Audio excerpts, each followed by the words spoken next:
Bueno, buenas tardes. Bienvenidos los presenciales y los digitales a este nuevo curso del CLAC, el Instituto de Humanitats, sobre la mujer en la Biblia hebrea. Hoy empezamos con se trata de un asunto, el de lo femenino en la Biblia hebrea, o de la mujer en la Biblia hebrea, un asunto yo creo que apasionante, como averiguaremos a lo largo de estas sesiones. Un asunto yo creo que poco tratado, poco conocido, muchas veces aludido superficialmente, ¿verdad? Y que da para muchísimas reflexiones y para aprender mucho, que seguro que lo haremos. Hoy empezamos con una sesión general, idónea, creo yo, que propuso Lola Josa, como es la invisible, el principio femenino en la Biblia hebrea, y que nos servirá un poco para entender las inercias del curso y los caminos que vamos a tratar de abrir, los caminos de investigación que vamos a tratar de abrir. No exagero si digo que tenemos a la mejor persona para inaugurar este curso, puesto que Lola Josa, además de profesora de literatura española, especialista en la Edad de Oro de la Universidad de Barcelona, especialista en las relaciones entre el lenguaje poético y el lenguaje musical, mujer de múltiples saberes, pero es que además es una extraordinaria especialista en mística. Está a punto de publicar una extraordinaria edición del Cántico Espiritual de San Juan, en Lumen, que saldrá dentro de muy poco, a la luz precisamente de la mística hebrea, algo que nunca hasta ahora se ha hecho con tanta profundidad y con tantísimo rigor. Por tanto, Lola, a través de sus estudios, es también una extraordinaria conocedora de la tradición bíblica y en especial del tema que nos ocupa, de lo femenino y de las manifestaciones, digamos, de lo femenino a través de la mística y en particular de la obra de San Juan. Lola ya ha hablado en alguno de nuestros cursos, los que lo conocéis ya sabéis que es una espléndida profesora, una gran divulgadora, una gran erudita, y no me queda más que darle otra vez la bienvenida. Lola, muchísimas gracias por estar aquí con nosotros una vez más y cuando quieras. Antes, los que estáis en casa siguiendo el curso online, si queréis hacer preguntas, hay un chat y al final leeremos las preguntas. Yo leeré las preguntas a Lola. Muchas gracias. No. Andreu, ¿esto está encendido? Sí, está encendido. Pues muchísimas gracias, Andreu, en primer lugar a ti, que tanta ayuda siempre me prestas para poder hablar de estos temas que sin duda son los temas a los que más tiempo me gusta dedicarles de estudio. Y en segundo lugar, y simultáneamente también gracias a todos ustedes, a los aquí presentes, a los que están a través de una conexión online. Gracias por permitir que pese a pandemias y situaciones tan extremas, el saber y la vida vaya igualmente teniendo su curso. Muchísimas gracias a todos. Hay exégetas y místicos que consideran el Tanaj, los 24 libros bíblicos canónicos del judaísmo, lo consideran lo femenino del cristianismo, femenino en tanto esposa y matriz. El Tanaj es la tierra nutriente, dicen, a la que los cristianos deberían regresar para entender sus orígenes. Incluso los exégetas y místicos contemporáneos hablan de la urgente necesidad de tomar conciencia de la unidad de un árbol, el de la vida, descrito con minuciosidad en el primer capítulo del Génesis, que es el árbol judeocristiano. Si bien la teología cristiana ha defendido que Cristo es la fuente, se les ha intentado demostrar que la Biblia en su integridad es la fuente en sí. Incluso los primeros capítulos del Génesis son el ADN espiritual, si me lo permiten, el ADN espiritual de toda la Biblia. Trabajan para demostrar que no hay ninguna parábola, ningún gesto de Cristo, por ejemplo, que no se refiera o remita al Tanaj. Toda la Biblia se explica a sí misma sin división, sin exclusión posible. Se despliega en amplitudes que, sin embargo, se contraen sobre sí mismas, cuando una lectura fuerza los significados. Pero en el caso concreto del Tanaj ocurre de manera muy precisa, pues desde el Génesis, cada letra de cada palabra, en cualquiera de sus categorías gramaticales, es a su vez otro libro. Incluso podríamos decir, sin que sea un modo de hablar o una exageración, que cada palabra remite a la Biblia entera. De hecho, cada letra es todo un tratado de sabiduría con una matemática sagrada que asimismo tiene algo que decirnos. Quizás sea por eso que lo más íntimo de cada uno de nosotros, aquello que seguramente escapa a nuestra voluntad, se siente implicado en su lectura.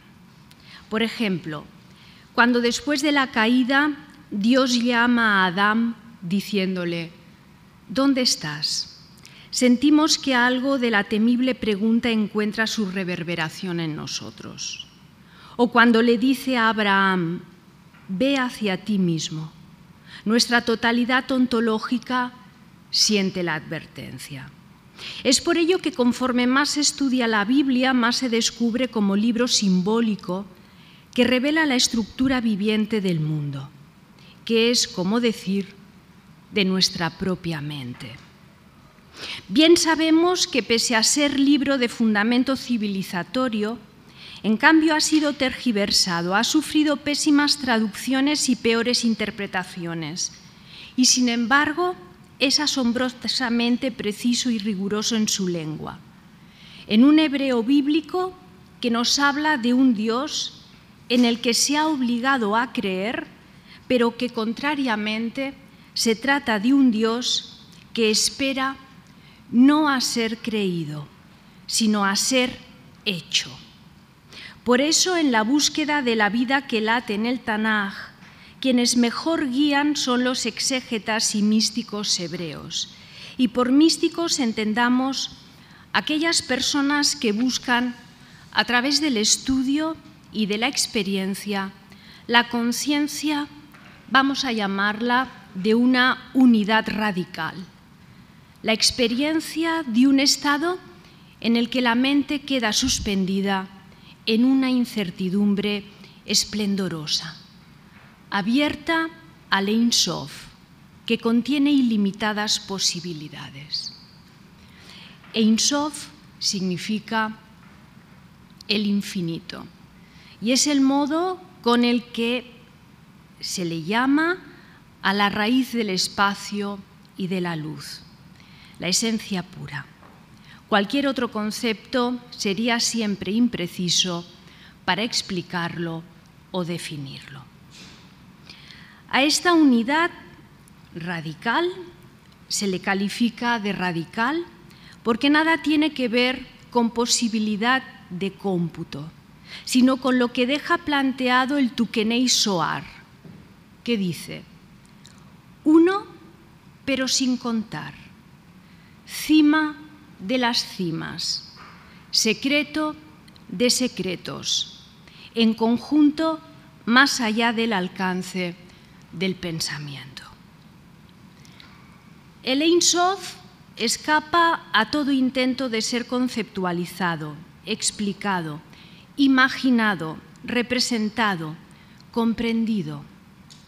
Nada estático ni sólido puede fijarlo, ni ninguna de las estrategias de la razón, con sus mitos y reservas, puede dar cuenta de él. Su misterio está abierto como la pregunta que deja planteada el Sefer Yetzirah, o libro de la creación, uno de los tres grandes pilares de la mística hebrea. Los otros dos son el Sefer HaBahir, o el libro de la claridad, y el Sefer HaZohar, o libro del esplendor. La pregunta de Sefer Yetzirah es, antes del uno, ¿qué puede ser contado? Dicho esto, imaginen con qué pudor voy a hablarles. El título de hoy responde a la invisible Shejina, la princesa, la feminidad de Dios, del Ein Sof, alma vivificante del universo, presente en el mundo material y que va a permitirme situarnos en los momentos más decisivos del Génesis de los 2 primeros capítulos.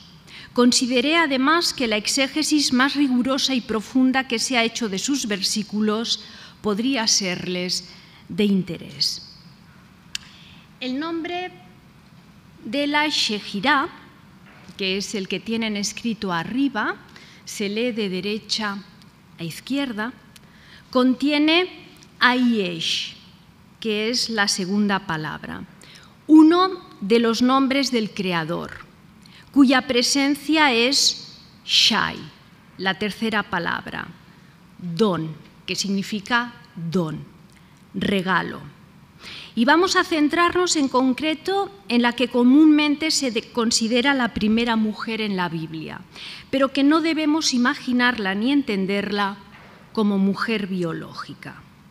Hay que abandonar toda consideración antropomórfica en los primeros capítulos del Génesis.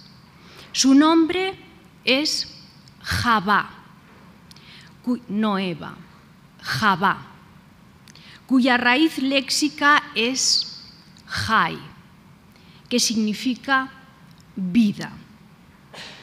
Es a su vez expresión de la Shejina, de la feminidad divina.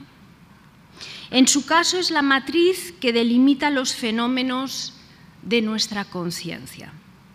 En este sentido no puede entenderse sin su relación con un padre, con una semántica que la fecunde y que es lo que representa Adán, cuyo significado es rojo, sangre, encarnado.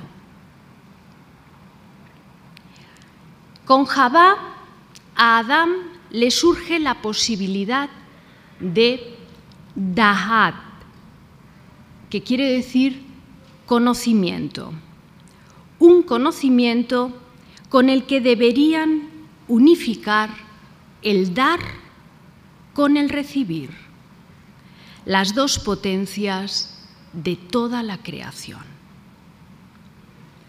Adán, Javá y la posibilidad de Dahat, el conocimiento, de cuyo fruto comen y por ello son expulsados del paraíso, del jardín del Edén. Antes de centrarnos en este pasaje bíblico, permítanme unas consideraciones importantes y necesarias para poder proseguir. En sí, lo que recogen los 3 primeros capítulos del Génesis son los procesos de creación y de percepción en cualquiera de los diferentes niveles de la creación. Ese es su auténtico contenido místico, ajeno a la mitología y al dogma religioso. La escritura bíblica busca despertar la conciencia a la necesidad de búsqueda de esa unidad radical, capaz de trascender la perspectiva fragmentada, centrada en la pluralidad y en las divisiones. Un tipo de realidad escindida que empieza a fraccionarse una vez Adán y Javá abandonen el Edén por haber comido del árbol de Daat, del conocimiento del bien y del mal. Los 3 primeros capítulos, además de que ofrecen la clave del código del árbol de la vida,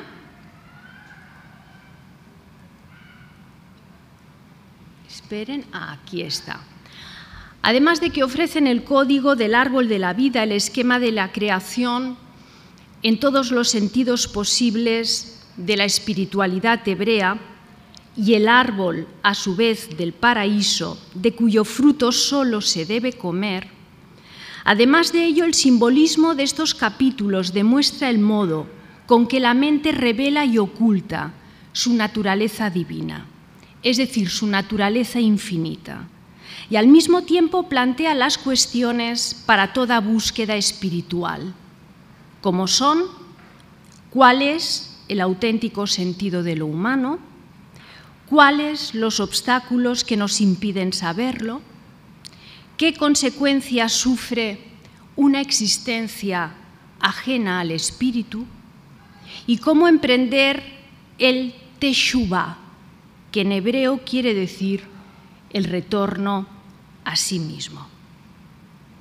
La espiritualidad judía tiene dos grandes misterios o secretos que son básicos: el Masé Bereshit, el secreto de la creación, y el Masé Merkabá, el misterio del carro de fuego.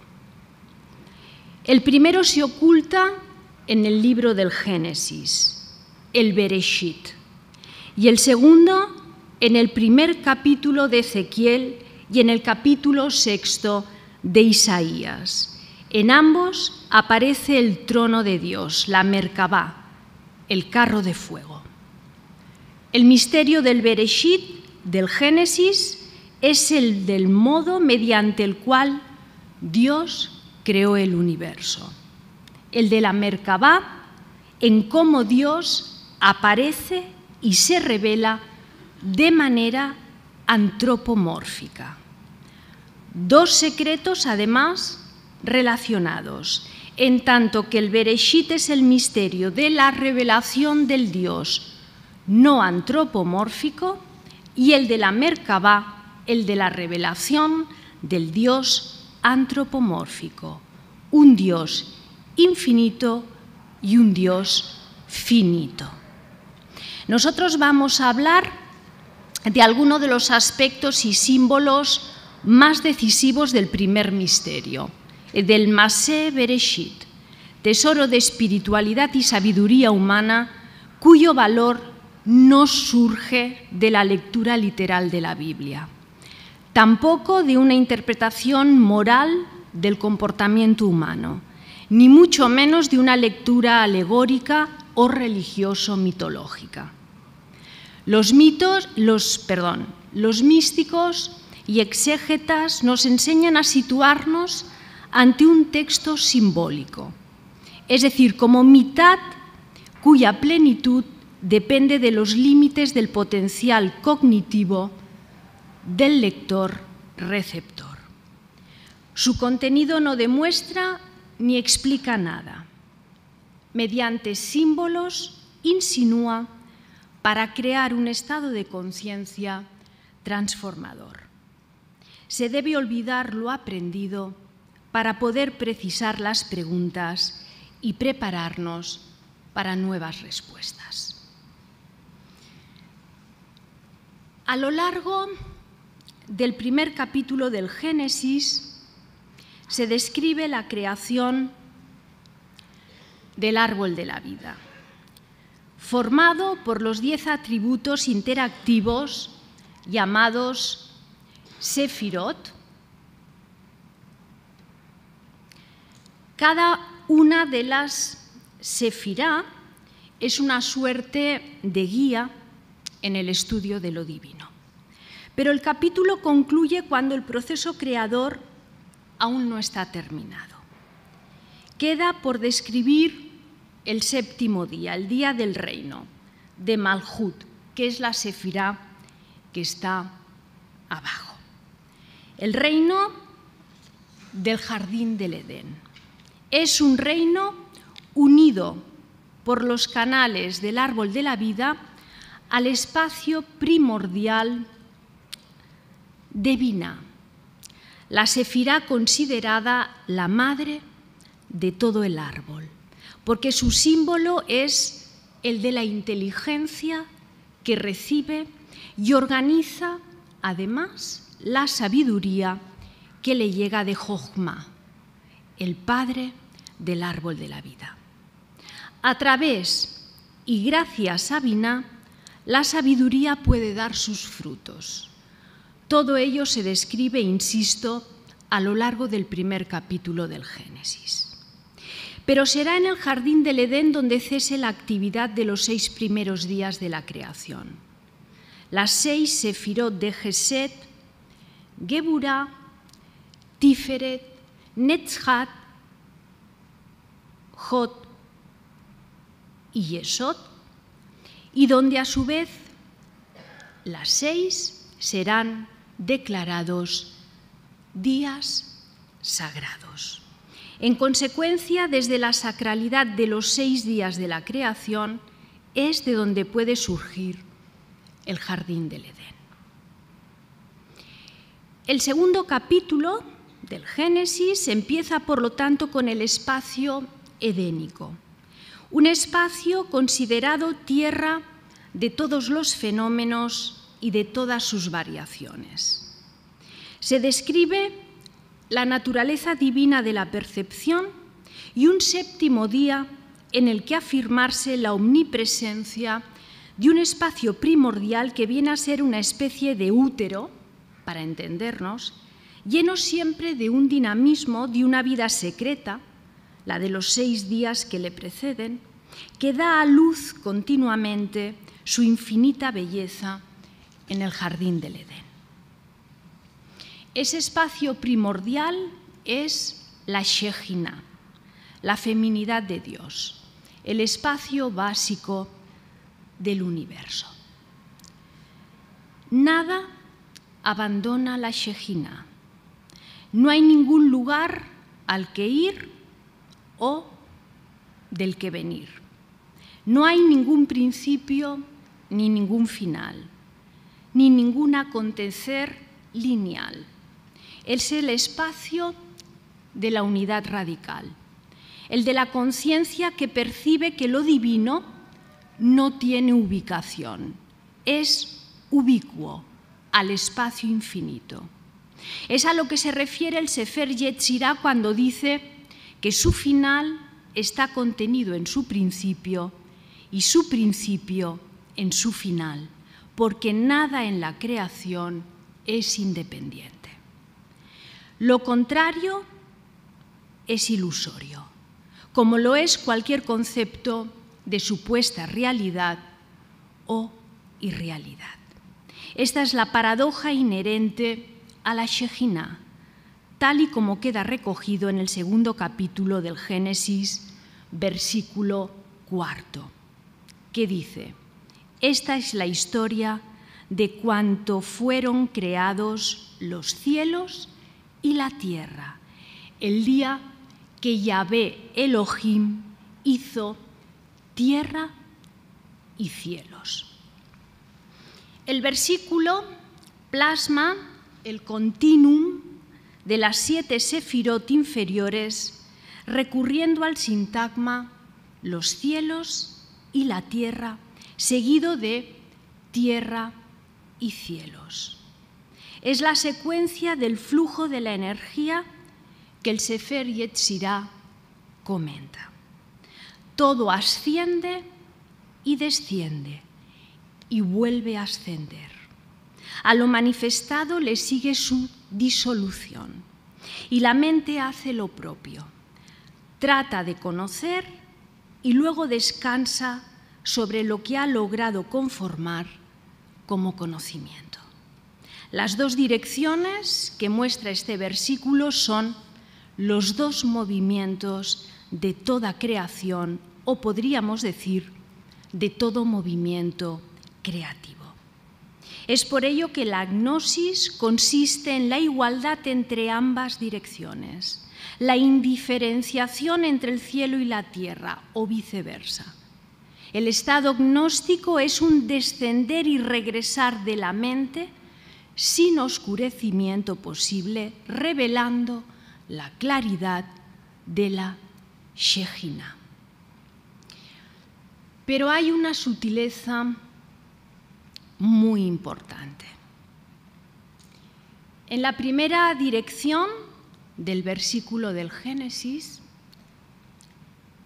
en la primera dirección, que es los cielos y la tierra, los cielos y la tierra están igualados por un artículo determinado, el G. Los, la, en hebreo es G, que remite además a la presencia primordial de la Shejina, la matriz de todos los fenómenos.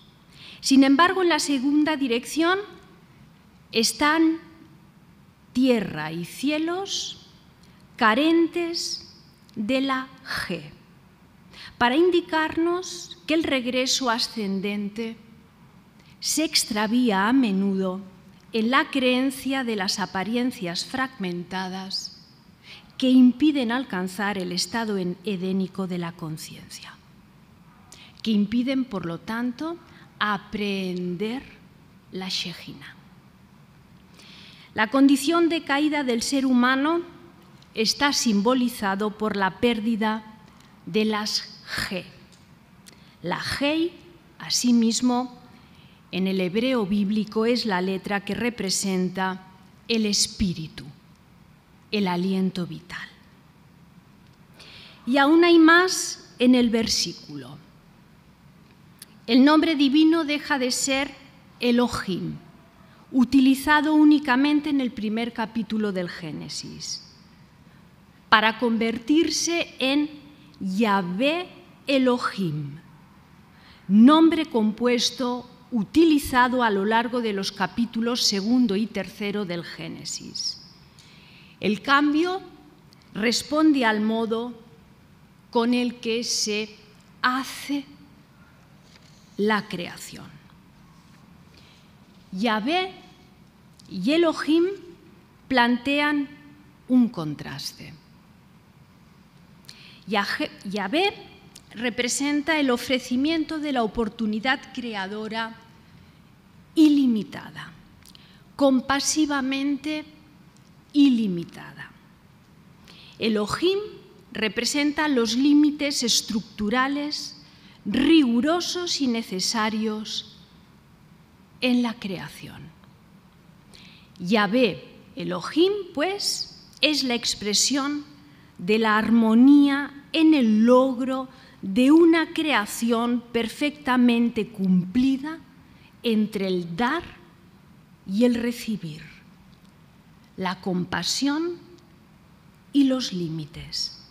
Y toda creación perfectamente cumplida es representante de la disposición interior del Edén. A partir de ese versículo, el capítulo 2 y el 3 del Génesis nos hablan de lo que diferencia la naturaleza divina de la consciencia y de su inclinación a los hábitos que la imposibilitan. Y es aquí donde volvemos a Adán y a Javá. En los versículos 9 y 17 del 2 capítulo encontramos uno de los pasajes más trascendentes, textual y espiritualmente, de toda la Biblia, y también uno de los peores interpretados. Leámoslo. Primero el versículo 9 y después el 17. Había también hecho nacer de la Adamá, que es la palabra que está en la Biblia hebrea, Adamá. Había también hecho nacer de la Adamá, se traduce generalmente como tierra, pero no es una tierra cualquiera, es la tierra del Edén. Y en el hebreo bíblico, la tierra del Edén se llama Adamá. Había también hecho nacer de la Adamá el árbol de la vida en medio del Edén y el árbol del conocimiento del bien y del mal. Versículo 17. Y mandó Yahvé Elohim sobre Adán diciendo: del árbol del conocimiento del bien y del mal no comerás, porque el día que de él comieres, morirás. Para explicar a qué se refiere el término Adamá, primero definamos a Adán, ya que resulta evidente que Adamá es su femenino. Adán es la conciencia en cuanto potencial cognitivo ilimitado. Es el alma viviente, alma y conciencia serían sinónimos. Es el alma viviente que en la Biblia surge de la unión de la Adamá y la Avirá. Y el Avirá es el aliento de vida, la potencia pura del Ein Sof. La Adamá, la tierra húmeda primordial, la tierra edénica, la conciencia no condicionada, deseosa, húmeda, por lo tanto deseosa de infinito, de Ein Sof. En la Adamá crece el árbol de la vida. En consecuencia, el jardín del Edén, Edén en hebreo significa placer, goce, jardín del placer, de la conciencia en el estado de unidad radical, es el jardín de Adán, el placer de Adán. El jardín del Edén es el estado original, prístino, de nuestras mentes, si no fuera por la oscuridad con la que se enturbian por nuestras perspectivas y fijaciones.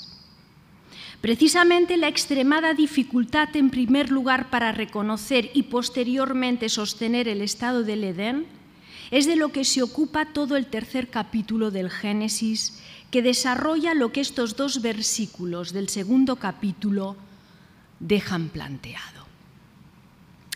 Pero aún hay un aspecto más donde detenernos.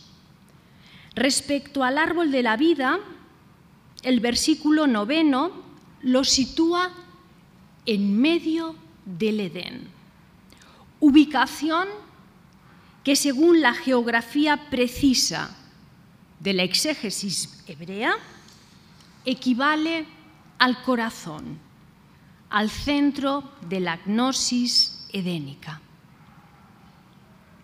Contrariamente, el árbol de Daat, del conocimiento del bien y del mal, no está en el centro del paraíso.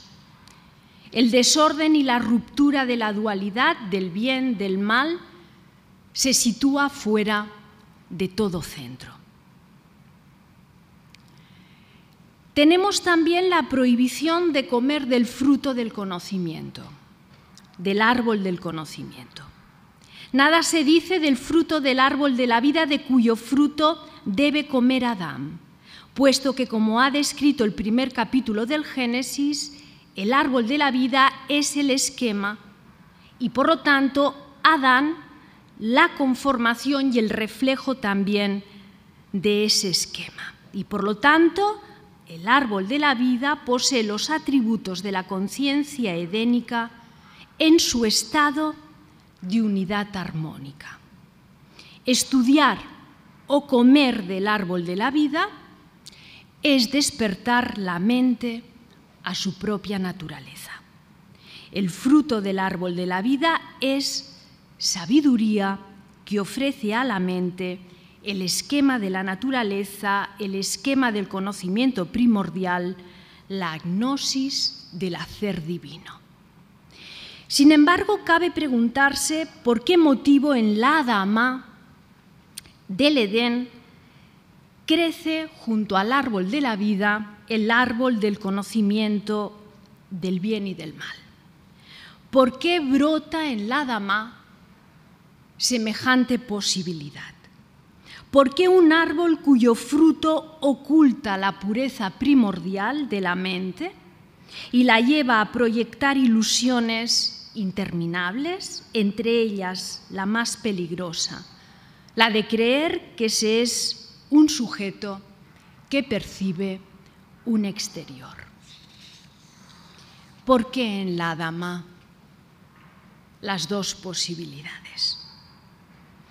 Es determinante que en el Edén haya el fruto venenoso del árbol de Daat.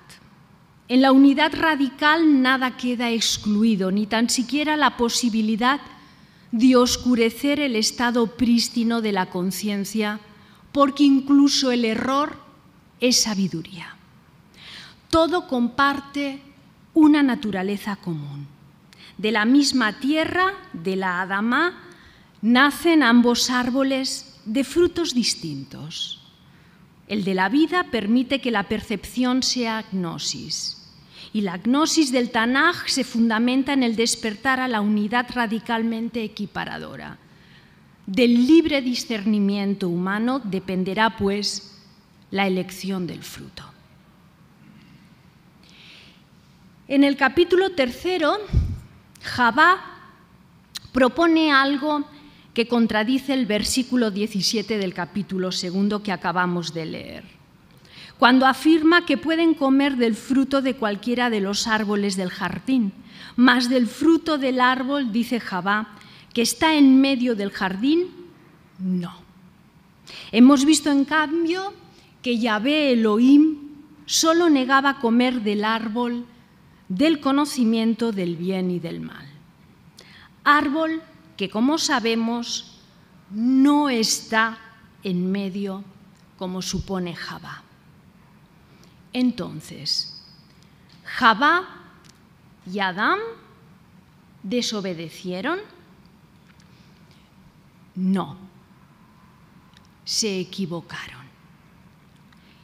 Consecuentemente, no hay pecado, no hay tentación, no hay mal, ni tan siquiera se deja planteada la posibilidad de que se pueda pecar o sentir la tentación del mal, ni nada susceptible a ser interpretado como tal.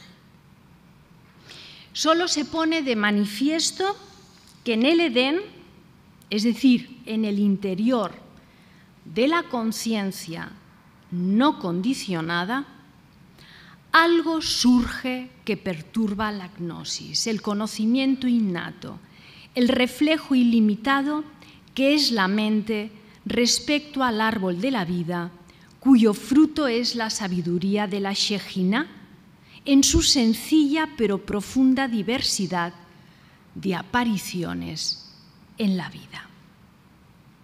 Esto mismo es lo que permite comprender que las apariencias sean también conocimiento y de este modo que la sabiduría sea una posibilidad ilimitada. El versículo 17 del capítulo 2 añade que el día que se comiere del árbol del conocimiento, morirás, dice. Y la muerte es la más acabada expresión de la dualidad, el corazón de lo ilusorio. Es la falacia que emerge de la conciencia que supuestamente conoce separando, escindiendo, oponiendo la muerte a la vida, a esa vida en cualquiera de sus niveles, representada por el esquema y el símbolo del árbol de la vida. La conciencia que conoce separando diseca, por lo tanto, el río que salía del Edén para regar el paraíso, según reza el versículo 10 del capítulo 2 del Génesis. Un río que es símbolo de la incesante continuidad de la creación, cuyas aguas son la naturaleza esencial del Ein Sof, que se manifiesta con el movimiento vivificante de la Shejina. el veneno del árbol del conocimiento es concebir la existencia en función de una fragmentación azarosa, en función del apego a la noción de si algo es o no es. En este sentido, cualquier identidad resulta, pues, ficticia, porque no concede los atributos de la divinidad. La verdadera naturaleza de la mente emerge al contemplar con profundidad que la existencia humana y todas las apariencias son expresión de la Shejina y nada más. Por uno mismo, uno no es nada. La Shejina no tiene una existencia propia que nazca o muera. Solo lo identitario muere, e incluso esa muerte es ilusoria. La mente, en su estado más profundo, está más allá de cualquier conceptualización, porque la tierra, la Adama, de los dos árboles es la misma, aunque sus frutos sean distintos. Uno revela la unidad radical, el otro la dolorosa división. Que el Génesis tuviera que empezar con la descripción del árbol de la vida se entiende porque sin él no puede culminar la creación de Adán, reflejo del árbol. Pero, ¿y Java? En el versículo del capítulo 2, el versículo 18, encontramos que Yahvé Elohim dijo: no es bueno que Adán esté solo.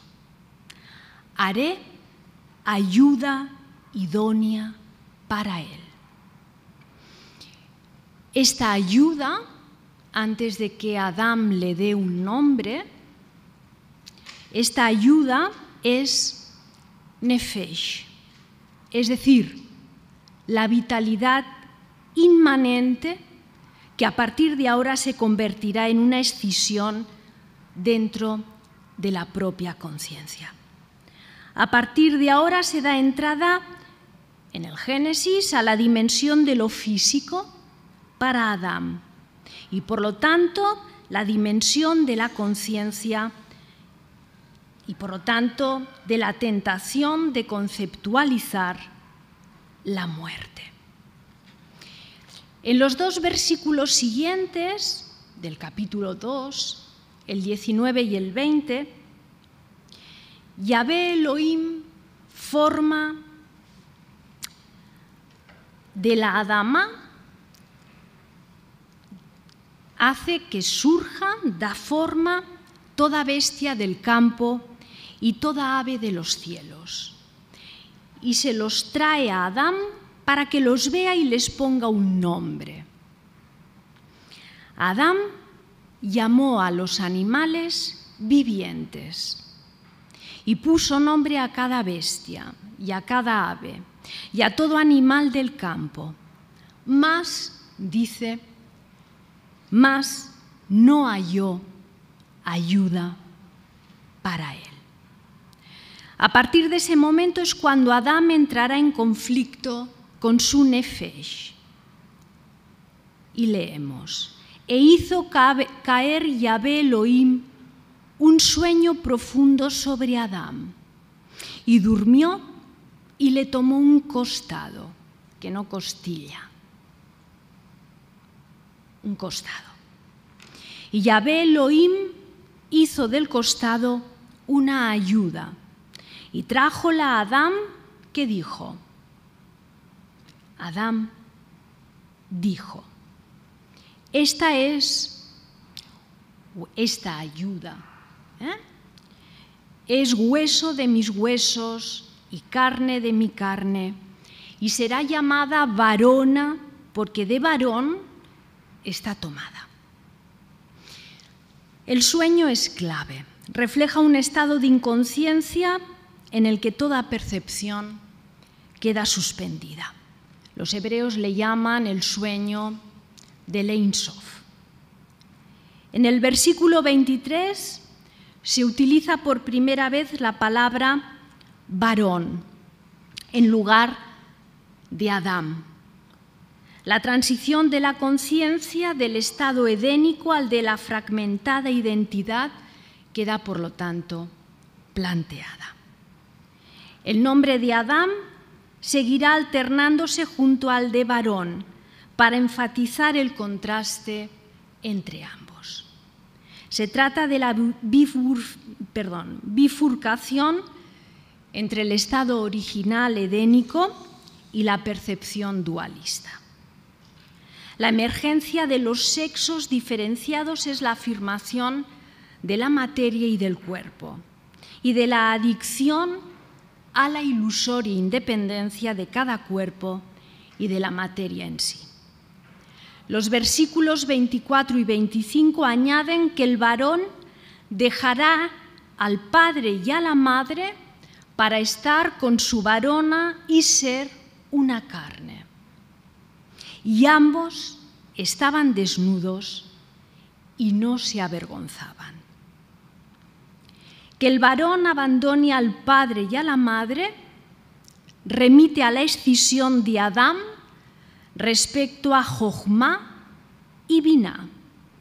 El árbol de la vida va a quedar escindido entre el rostro mayor, formado por las 3 sefirot de arriba, este es el llamado rostro mayor, quedará separado respecto al que se le llama rostro menor, que son las 6 sefirot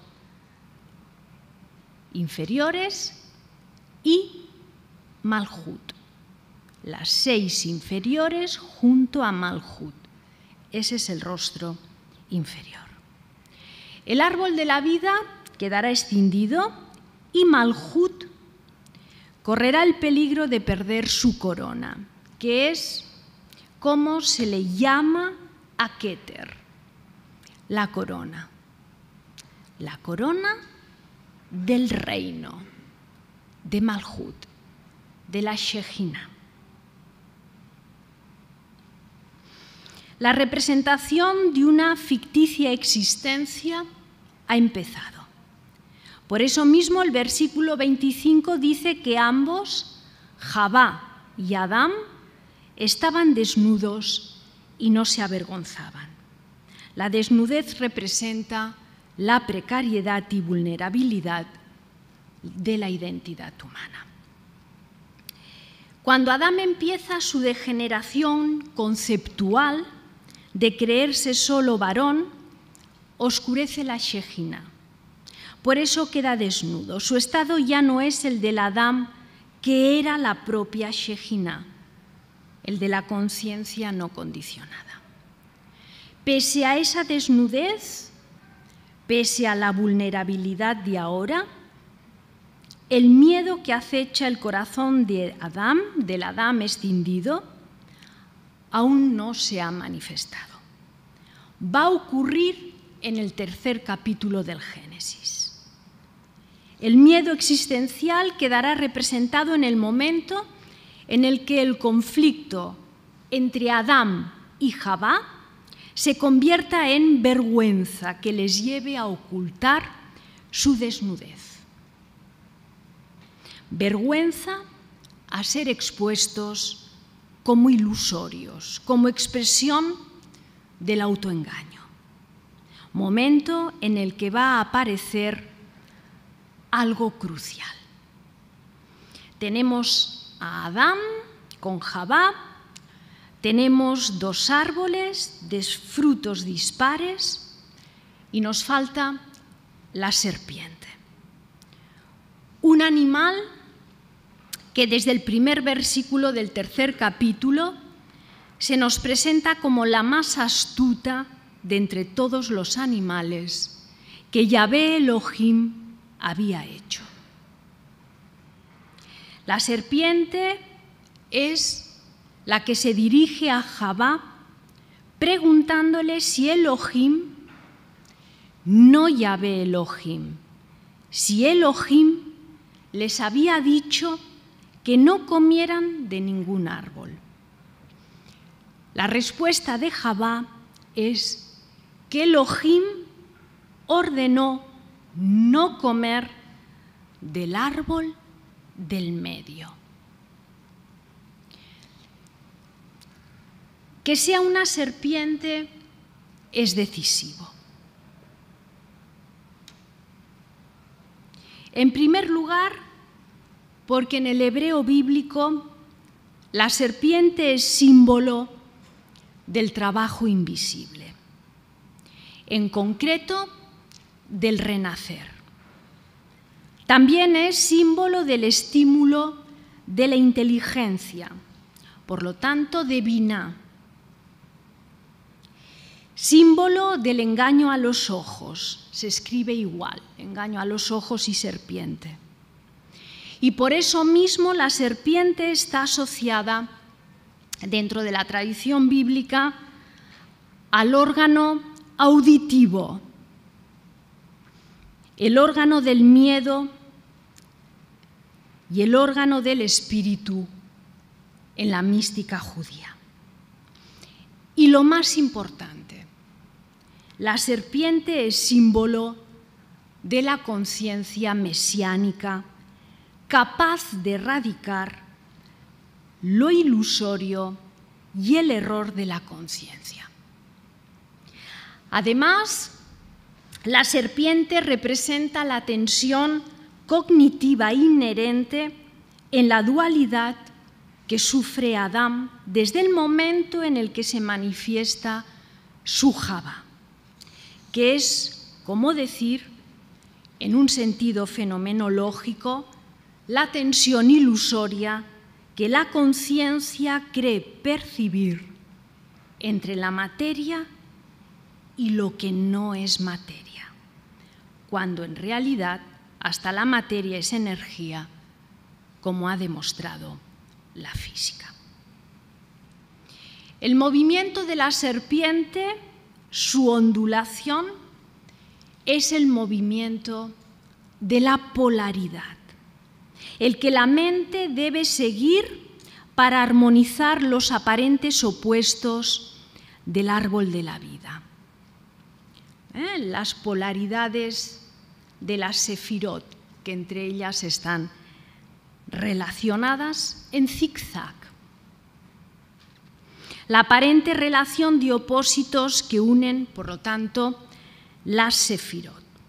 Ese es el movimiento en sí del Bereshit, de todo principio que la conciencia debe superar y armonizar en su percepción de unidad. En consecuencia, la serpiente es el símbolo por excelencia de la ambivalente conciencia, que tanto puede percibir la belleza de la manifestación en su unidad radical como el peligro de una creación escindida y fragmentada. Esta naturaleza volátil de la serpiente es la que permite entenderla como malvada o como antídoto del mal. Más allá de esta polaridad, la serpiente es el estímulo de la inteligencia de Biná, que permite despertar y renacer en un siempre génesis. Por eso mismo la serpiente es también la manifestación del poder del Edén, que es como decir que la serpiente es manifestación de la Shejina, el poder de la propia mente en la disyuntiva ante el miedo de los miedos, que es el de desaparecer, el de morir. La primera pregunta de la serpiente a Javá le hace dudar a Javá, no intencionadamente por parte de la serpiente. Le hace dudar de cuál es cada uno de los dos árboles. Es la prueba de que la conciencia escindida necesita para merecer su permanencia en el Edén o su expulsión. Que serpiente y Mesías sean sinónimos según la matemática bíblica del verbo, la matemática de las letras? Es uno de los hechos textuales más delicados y controvertidos de toda la Biblia, porque la palabra Mesías, al igual que serpiente, sus letras, son símbolos de la percepción, de la vida, del camino interior y, por lo tanto, del despertar de la conciencia a un nivel elevado. Al ser sinónimos, ha llevado a la exégesis a la conclusión de que la fuente del mal y la redención se nutren de un mismo origen. Es decir, el principio que redime el daño espiritual se halla en el corazón de los conflictos básicos de la existencia humana. La redención mesiánica puede encontrarse en el corazón de la vida, esté o no la conciencia más o menos distorsionada. Y esto mismo es lo que la serpiente representa en el Génesis, en el Bereshit. Regresar al Edén en medio del caos requiere comer del árbol de la vida, aquello que precisamente no hicieron Adán y Jabá. La serpiente ofrece la posibilidad mesiánica en sus preguntas, y es que así debe manifestarse la sabiduría, con preguntas, para dejar que el libre albedrío de cada uno, de cada conciencia, escoja en función de sus posibilidades, de sus necesidades, de sus engaños, de sus ilusiones, de sus visiones. La sabiduría nunca violenta, nunca humilla. Por eso la sabiduría es humilde. Solo cuestiona las percepciones habituales, los hábitos. Y es por ello que casi siempre la sabiduría despierta temor. La respuesta que se le dé a la serpiente liberará la mente o la confundirá aún más en el desorden y en el engaño. La serpiente cuestiona siempre desde la frontera entre el engaño y el despertar. En la respuesta de Jabá está su propia condena a abandonar el Edén. Confunde el árbol de la vida con el de la dualidad. Su respuesta representa la totalidad del error cognitivo en el que la conciencia humana acostumbra a moverse. Cometió el error de no poder discernir cuál era el centro del paraíso. Un centro que no remite a ningún concepto de lugar, sino a la Shejina. Se trata del omnipresente punto en el centro del universo que a nuestras mentes tanto les cuesta asumir. Un centro o un corazón en el que el árbol de la vida espera ser encontrado cuando Adán y Jabá estén unidos, cuando sean uno. Y ese centro del Edén es la entrada a las profundidades de la dimensión edénica, de la Shejina. Cuando Jochma y Biná estén unidos, cuando Adán no viva a Jabá como otredad, cuando el rostro mayor se reúna con el rostro menor, cuando se anule toda ilusión de independencia o fragmentación, de realidad o de irrealidad, y los hábitos cognitivos se corrijan y purifiquen. Es entonces cuando la divinidad se libera de la esclavitud de los extremos dualistas. De no cumplirse, si Adán persiste en su escisión, Jabá solo conducirá al error. Solo habrá posibilidad de comer del árbol alejado de todo centro. La encrucijada crítica entre el engaño del materialismo y la gnosis la deja planteada la afirmación de la serpiente cuando le dice a Jabá: no moriréis, porque Elohim sabe que el día que comáis del árbol se abrirán vuestros ojos y seréis como Él, conocedores del bien y del mal. Su respuesta es sorprendente por varios motivos. El más llamativo, porque afirma que la muerte es ilusoria, es un engaño a los ojos, es aparente. Se deja planteado que la muerte no es algo definitivo, sino relativo en cuanto puede ser corregido. Ofrece la oportunidad de perpetuar el placer del jardín del Edén. Recurre al nombre de Elohim y no al compuesto de Yahvé Elohim. Ello se debe a que Elohim está relacionado con el lateral izquierdo del árbol de la vida, a los límites, como ya sabemos, lo hemos dicho, a las restricciones. Por eso mismo, al decir que al comer del árbol que convertirá la vida humana semejante a la de Elohim, se entiende que se refiere al árbol de la vida, exento de nacimiento y muerte, pues es el árbol del continuum, de la gnosis de la Shejina. Comer de su fruto supone erradicar la problemática identitaria, la identificación con la personalidad y con lo material.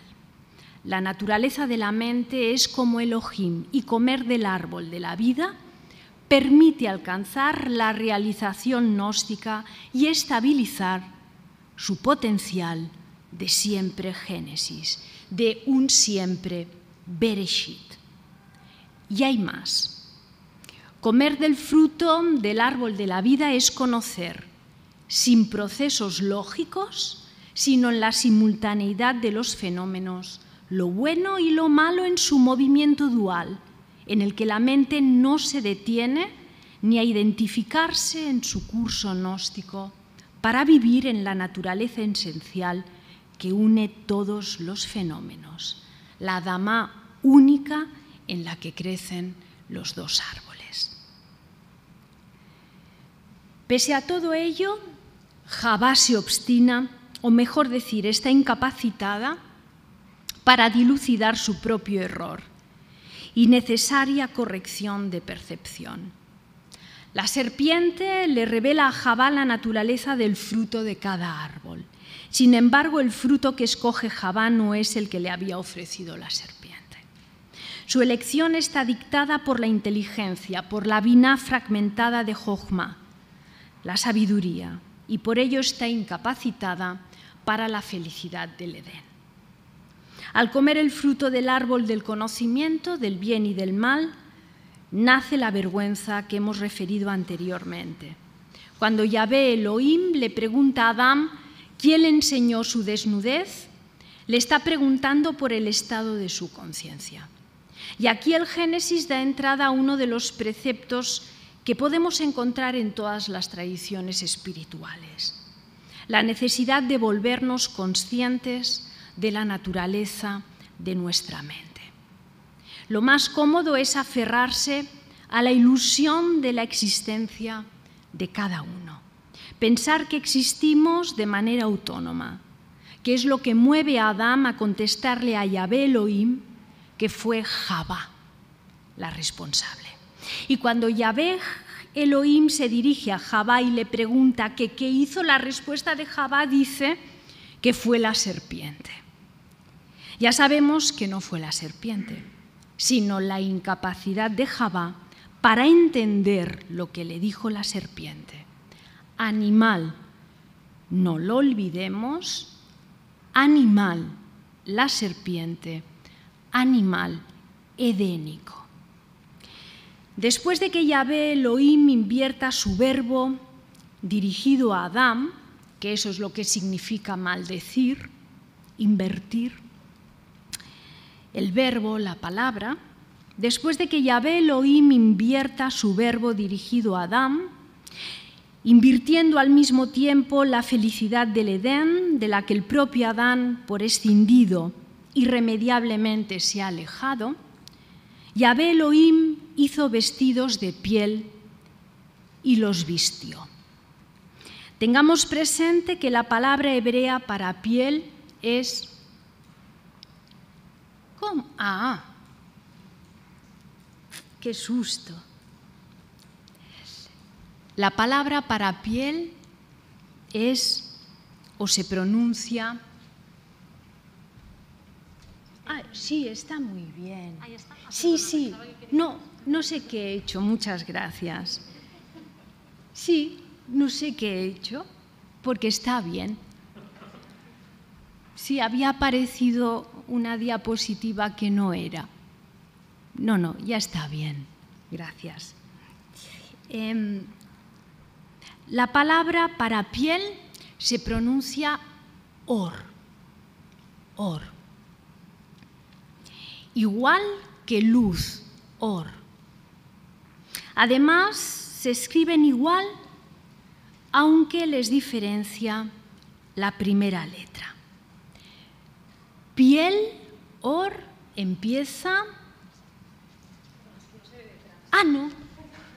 Pensaba que habías llegado tú el esto. No sé qué ha pasado. Oh,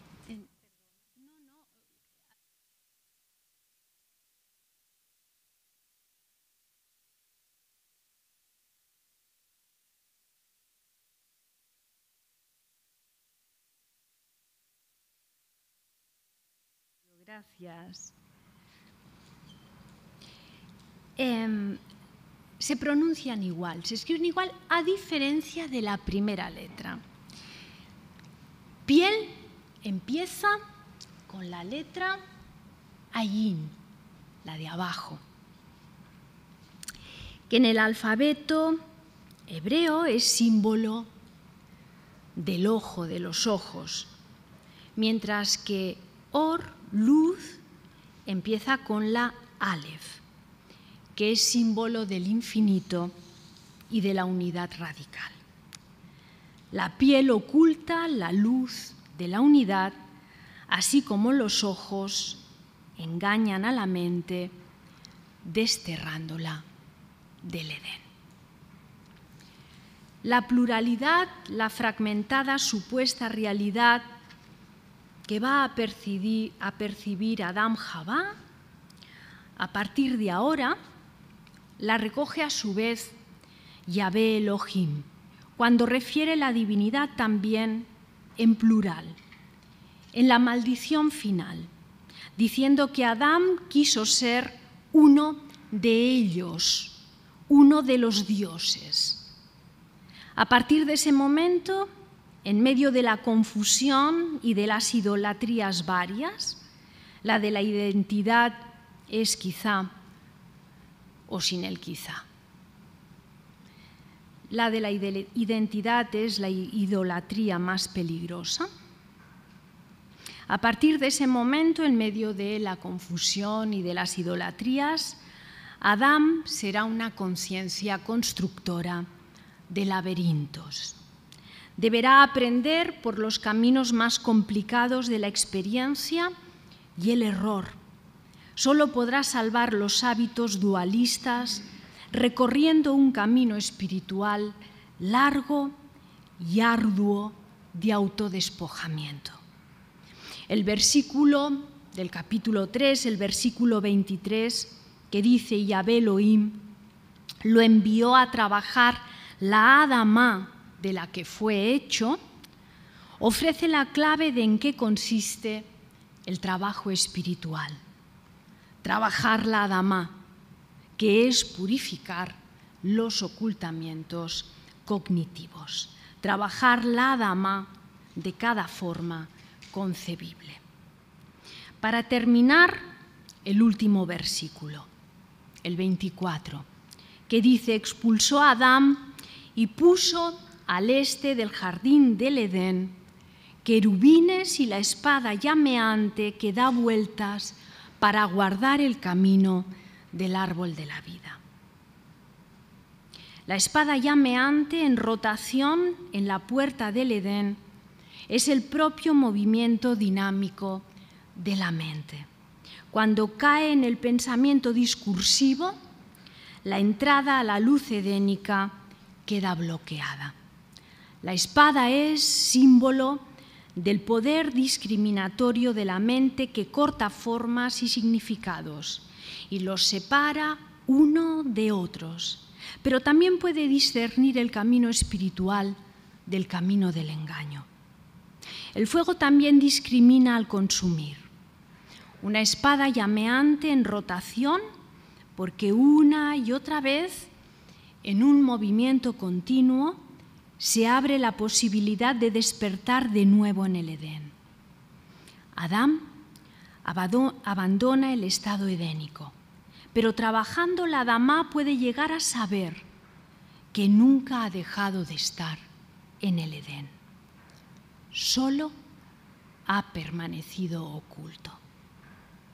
Una espada llameante en rotación porque una y otra vez, en un movimiento continuo, se abre la posibilidad de que la roja sangre animal de Adán, dam significa sangre, pues una y otra vez en un movimiento continuo se abre la posibilidad de que la sangre roja animal de Adán se abra a la gnosis de la unidad que simboliza la Aleph. Muchas gracias.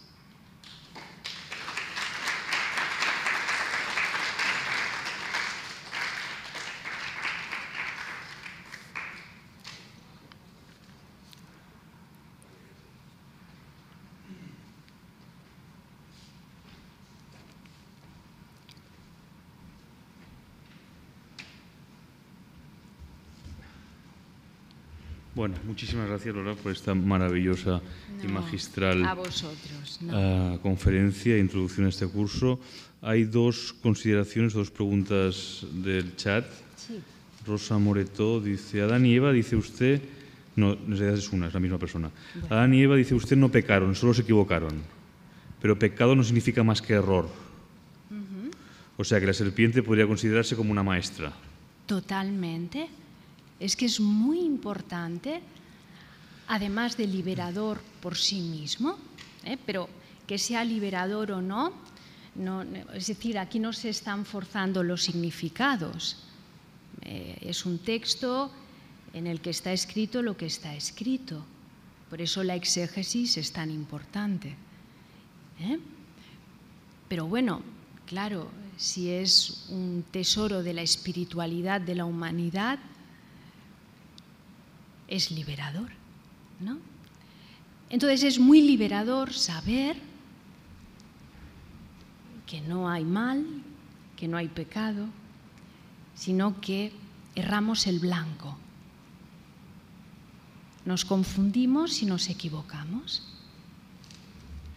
Y no hay cómo descubrir que estamos en un estado no centrado, incapaz de dar en el blanco, incapaz de saber cuál es el centro, un centro que no tiene lugar además. Por lo tanto, efectivamente, no hay pecado, no hay mal. La naturaleza profunda de la mente, en el Génesis, ya deja planteado que en su naturaleza profunda la mente no se pierde, ni en el bien ni en el mal. Estupendo. ¿Hay alguna pregunta por aquí? Sí. Muy bien, a ver si sé contestar. Siempre que miro las sefirot, Sí, siempre que las veo, lo que veo es que las sefirot sí, son redondas, están cerradas por ellas mismas. sí. Y los puntos de unión, cuando llegan a las sefirot, no pueden acceder. No, Se supone- no le entiendo porque hay un...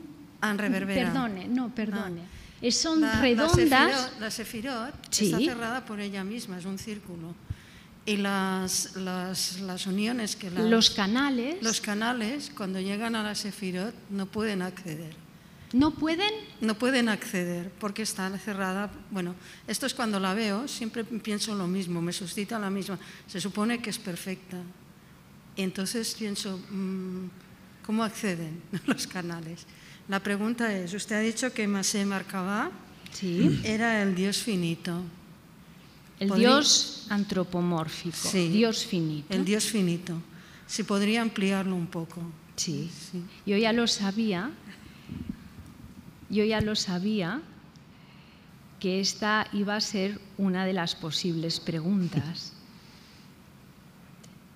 Pero ¿saben por qué? Porque yo me imaginaba, siempre a mí me gusta preparar los trabajos de las conferencias porque me ordeno y me pongo límites, si no podría estar hablando y perderme yo y perderles a ustedes. Entonces, como pienso en ustedes, cuando escribo el trabajo, me pongo en la situación de ustedes. Y yo sabía que el misterio de la Merkabah iba a ser una pregunta. No he jugado a esconderlo, no, yo dejaba a ver si salía o no. ¿Por qué es el Dios finito y antropomórfico? Empiezo por esta respuesta que además me siento mago con chistera y esa es una de las sensaciones que más me gustan. En clase, con mis alumnos, cuando juego con mis amigos. Quizá fue porque mi padre me aficionó a la magia. Es verdad. Miren, me he escrito la respuesta del misterio de la Merkabah, sabiendo que me lo iban a preguntar. Y ahora le preguntaré, ¿y usted cómo se llama? Y me dirá, Eva. No. Vale, el silbo de los bosques, la diosa de los bosques, también está muy bien. La Merkabah es la realización, ahora le leeré la respuesta, Silvia, la realización de la obra crística. Lo que pasa es que, claro, el misterio de la Merkabah está en el Antiguo Testamento, por lo tanto, ¿el Antiguo Testamento tiene la manifestación de un Dios antropomórfico? Sí. La del místico que ha realizado la conciencia edénica. Entonces, para dejarles, me había escrito y leo literalmente una modesta descripción del misterio de la Merkabah. Les diré que el carro divino es el símbolo hebreo de la realización de la experiencia mística, relacionado con las... Por eso, miren, ven, Masé Bereshit, Masé Merkabah, y aquí abajo había escrito el tetragrama. La realización de la experiencia mística está relacionada con las 4 letras del tetragrama, con la Yod, Hei, Vav, Hei, ¿verdad? Que cada una de ellas representa los 4 universos con los que se divide el árbol de la vida y una división de los 4 mundos, en los que queda dividido el árbol de la vida, que a su vez está relacionado con la relación, y por eso he empezado contestando esto para contestarle a lo primero que ha preguntado. Una realización mística que tiene que ver con la reunificación de los 4 mundos, por lo tanto la realización del tetragrama, ¿vale? Y la armonización de las 10 sefirot. Entonces usted, Silvia, comenta que siempre que ve el árbol de la vida, que es un símbolo potente, es maravilloso, ve esas esferas y ve esos canales que son las letras, ¿verdad?, del alfabeto hebreo. Este es el verdadero esquema. Bueno, permítanme hablar así del árbol de la vida. Hay otros esquemas que pueden ver como estas 2 sefirot laterales tienen también un canal que va hacia Malhut. Eso es una deturpación del esquema. Este es el original. A Malhut solo se llega por Yesod, por el fundamento, que es esta sefira.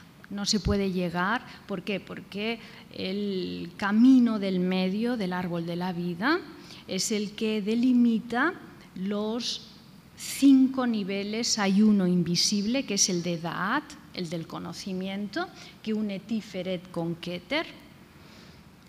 es la Sefirá invisible. El canal del medio es, digamos, por donde la conciencia asciende y desciende. Pues bueno, los canales son las letras del alfabeto. Entonces usted dice que ve cada sefirá tan redonda, tan perfecta, tan acabada. Cada una de ellas es un atributo de la divinidad. Cada una de ellas es una de las 10 plagas. Dice que usted las ve redondas, acabadas, impenetrables. ¿Ve? Ese es un buen ejemplo, Silvia, de los límites conceptuales con que nos aventuramos a querer saber. Usted ve límites porque conceptualmente lo concibe como límite.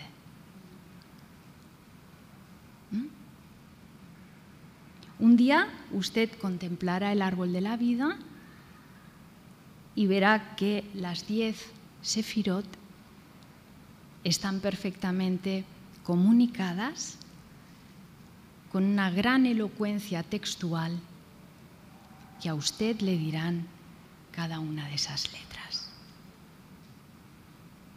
Y en realidad,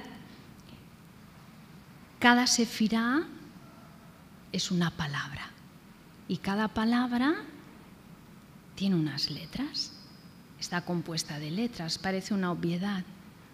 A lo mejor llegará un día que usted solo verá letras y se pondrá a leer el texto del árbol de la vida. Pero ese es un trabajo suyo, nadie puede hacerlo por usted. Claro. Eso es lo maravilloso, ¿no, Silvia? He entendido lo que me quería decir. Claro.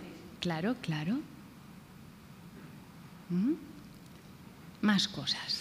Hay otra pregunta aquí en el chat que dice Gina. ¿Cree usted que en el libro del Génesis está también el génesis de la sumisión de la mujer, del machismo? No, es que no se habla de mujeres. No, ese es otro de los límites ya no nuestros. Pobre de nosotros, hacemos lo que buenamente podemos y es bastante, ¿no? Mucho más a veces de lo que nos atrevemos a creer que podemos hacer. Hacemos mucho más y sabemos mucho más de lo que creemos también, ¿eh? Seguro, pero esto no es por hablar, es algo bastante exacto. Sabemos mucho más de lo que creemos. No hay ningún tratamiento, no hay ningún problema, felizmente, entre sexos, en absoluto. No hay problemas entre sexos en el Génesis. Es uno de los grandes tesoros místicos de la espiritualidad de toda la humanidad. Y Paul Roubert dice, nos ha ofrecido una interpretación gnóstica-agnóstica cercana al intelectualismo moral socrático y alejada de la ortodoxia católica. ¿No podríamos entender el pecado como alejarse de Dios y el paraíso como acercarse? ¿Y si la prohibición no fuese una orden, sino un consejo que deja la libertad y el conocimiento y decisión que idolatra la identidad serían el mal? Bueno, a ver, lo que es evidente, basta acercarse a los libros de historia, como muy bien deja planteado Pau, ¿no? Y la historia, sin ir más lejos, ¿no? La historia de la vida espiritual del Sefar, de la tierra, ¿no?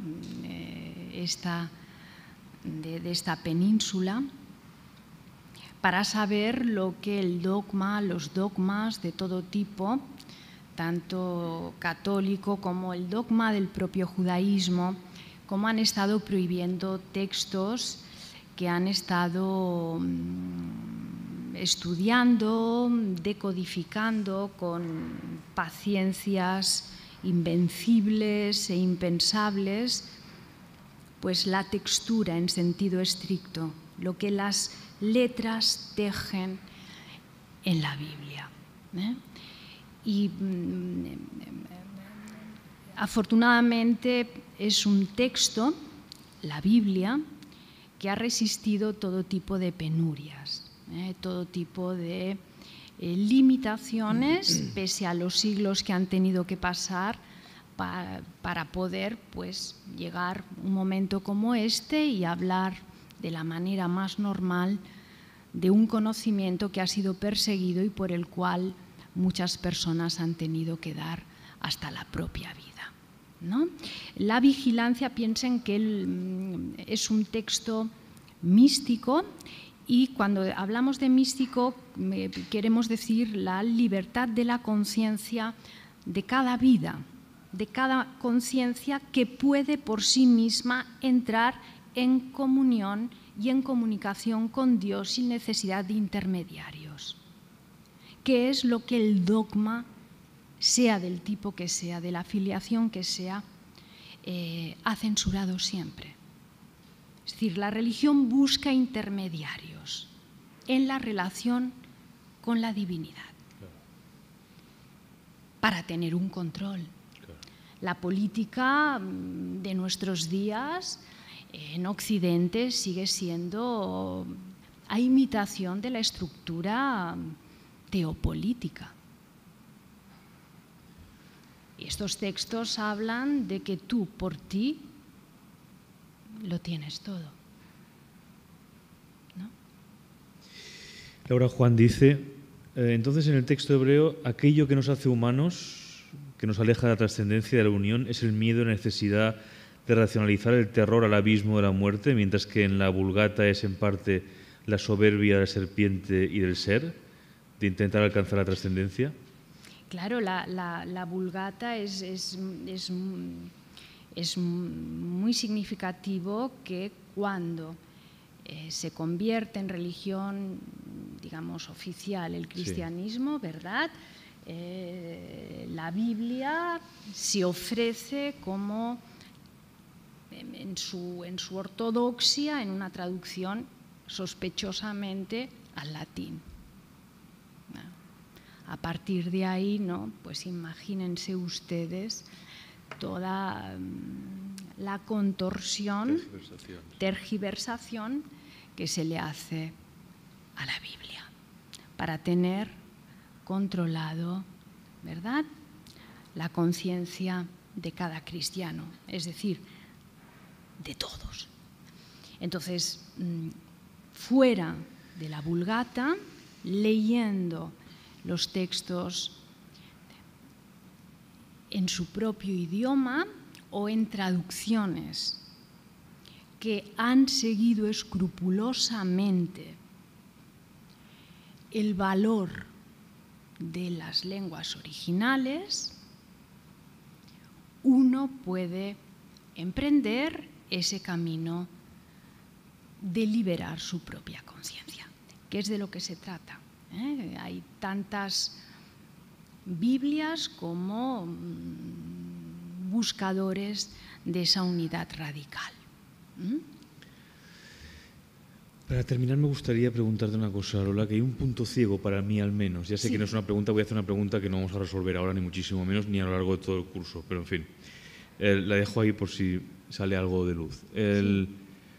La invención o la creación del Dios único, que digamos que se opone, por ejemplo, a otras divinidades semíticas como pueden ser Baal y Astarte, que de alguna manera conformaban lo que se puede equiparar casi a la religión griega, ¿no?, que es el ciclo natural, ¿no?, lo cíclico. Pero eso parece que hay en un momento en la historia de la conciencia, del desarrollo religioso y en particular de la religión hebrea, que no basta, que no es suficiente. Entonces se crea un Dios único que está asociado a la idea de salvación. A ver, y entonces ahí empieza el malentendido, por así decir, que también está presente en muchas historias bíblicas, sí, de la salvación personal. Sí. ¿No? Y luego me da la sensación a mí que luego la vía mística es un intento de deshacer ese camino para llegar otra vez a una plenitud, como has explicado tú ahora, la superación, digamos, de la diferencia de la conciencia, ¿no? Es decir, el Dios único está asociado a la salvación. Y el concepto de salvación es un concepto fundamentalmente hebreo, que desde luego llega, en fin, hasta el siglo XX, es decir, con toda la conformación de la historia, incluso al marxismo, ¿verdad? A ver una cosa. ¿La salvación respecto a qué? La salvación personal.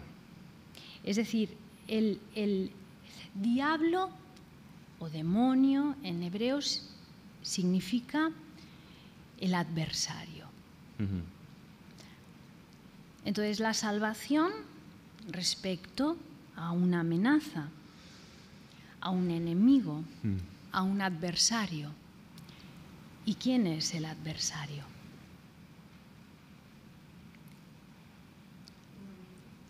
¿Quién lo ha dicho?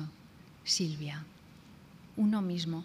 Pero uno mismo, es decir, su identidad. Ese es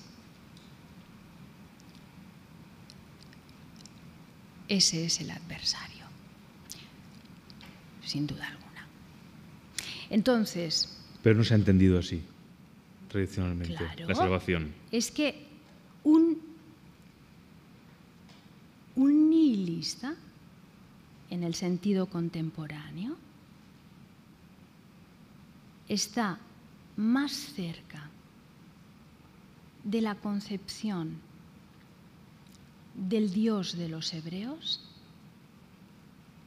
que alguien que dice yo creo en Dios. No hay que creer en nada. Eso es idolatría. Claro, sí, sí. Hay que hacer. Por eso se hace a imagen y semejanza. Es un hacer la divinidad. Por eso iba un poquito despacio para intentar hacer énfasis en algún concepto. No hay un concepto de Dios en el que creer ni que defender. A ver, entendámonos, ¿no? Hay que realizar una naturaleza divina. Sí. Por eso la divinidad hablaba de la feminidad de lo divino, porque si no ya también caemos en pensar en una diosa.